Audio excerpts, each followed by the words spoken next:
Summer is supposed to be a time of fun, relaxation, and enjoying all sorts of events like going to the beach, parades, carnivals, and going on vacation. But for kids that struggle with sensory processing disorder, it can be a season full of stress and difficulty. In fact, for many families, this is the time when they first recognize the signs of sensory issues in their kids, noticing that they're easily overwhelmed in big crowds with loud noises, that they can't handle transitions well, or they struggle to stay calm and regulated in the heat. Sadly, these sensory struggles aren't just for a few families here and there. Nowadays, it's 1 in 6 kids with sensory processing disorder, or SPD, and they have various challenges each and every single day. Their nervous system struggles to filter and regulate normal input, leaving them in a constant state of sensory overload. And sadly, pediatricians, they're often dismissing parents' concerns, and they're saying it's just a phase. But the truth is, early intervention is crucial for children with SPD to thrive. And even more importantly, those interventions, they must address the root cause of sensory processing disorder and not just recommend workarounds that may be helpful, but not sustainable. If you are a parent that has a kiddo and you suspect they're struggling with SPD, with sensory processing disorder, and want to understand the signs, the causes, the available care options, then this video is for you. We're going to dive deep into the science, all things sensory processing disorder, what the role of the nervous system is, how it plays in SPD, and explore the perfect storm of factors that contribute to its development, and how neurologically focused chiropractic care can restore balance in your child's nervous system. Like we mentioned before, sensory processing disorder affects a staggering 1 in 6 children, with numbers continually rising. And despite this prevalence, SPD is frequently overlooked or misunderstood by healthcare providers. While SPD often co-occurs with autism spectrum disorder, they are distinct conditions. Children with sensory challenges may exhibit age-appropriate skills in some areas while struggling with pronounced sensory-based difficulties in others. So what are some of the most common signs of sensory processing disorder in kids? Oversensitivity to touch, things like types of clothing, the sounds, smells, lights, and trying new foods, which may lead to discomfort with certain textures, avoidance of being touched, or distress when clothing feels too tight or itchy, as well as covering ears in response to normal sounds, fear of loud noises like vacuum cleaners, sirens, or alarms. They seek sensory input. They're constantly touching objects, seeking strong tactile sensations, or engaging in rough play. Avoiding sensory input, so avoiding activities that involve physical contact, such as hugging or being distressed by activities like haircuts or teeth brushing. Difficulty with fine motor skills, so challenges with tasks such as buttoning clothing or using utensils or writing. Difficulty with gross motor skills, so problems with activities like running, jumping, or riding a bike or swinging. Balance and coordination issues, so frequently tripping or falling, appearing more clumsy. Poor body or spatial awareness, difficulty with knowing where the body is in space, leading to bumping into objects or people. Overwhelmed in crowded places, so distress and anxiety in crowded environments like malls, parks, parties.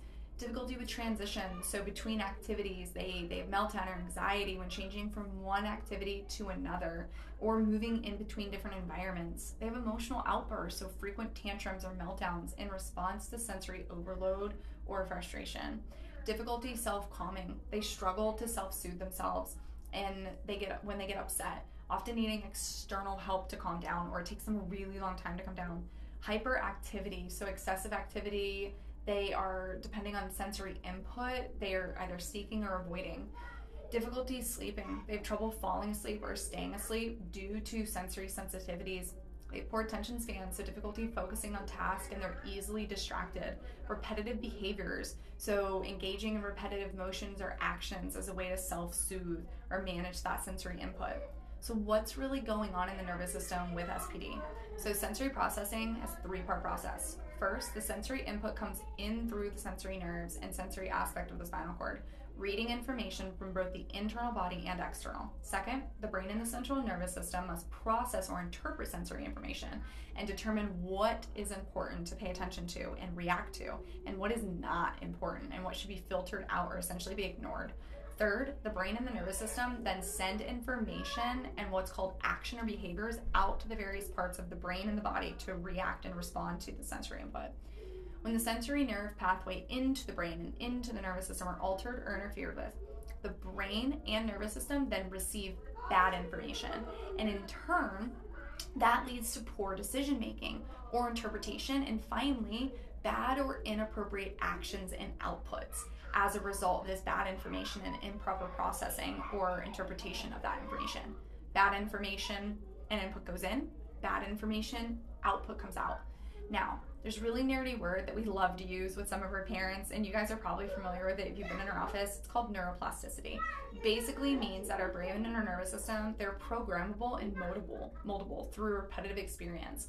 When there is a subluxation or stress stuck in our nervous system for a long time, it retrains our brain and nervous system to get stuck in a sympathetic dominance, fight, flight, freeze mode. And it turns on dysfunction and dysregulation in the nervous system. And when this happens, you have a kiddo that can't calm, relax, sleep, or deal with loud sounds, smells, or textures. Once you understand subluxation and nervous system dysregulation, the parents can truly understand the root cause of SPD. So why are sensory issues and subluxation so hard to find and make sense of? First off, traditional pediatricians and medical doctors are not trained in having a good understanding in the neuroscience and the function of this. Second, no traditional medical testing or even movement-based therapies like PT or OT have a way to detect subluxation and nervous system dysregulation in this way. Well, the root cause of SPD may escape most medical diagnostic tests. Our insight scans, our neurological insight scans, they test for subluxation, dysregulation, and dysfunction, and help parents see with their own eyes exactly what's causing their child's frequent tantrums, meltdowns, and sensory difficulties. If you feel like you've already done months or years of OT and you made all sorts of sensory workarounds in your normal everyday just to make things easier, you've modified things for the child or for your family, you want to know exactly how neurologically focused chiropractic care works, specialized form of chiropractic care like we provide here at Harmony can do so much for kids struggling with sensory issues.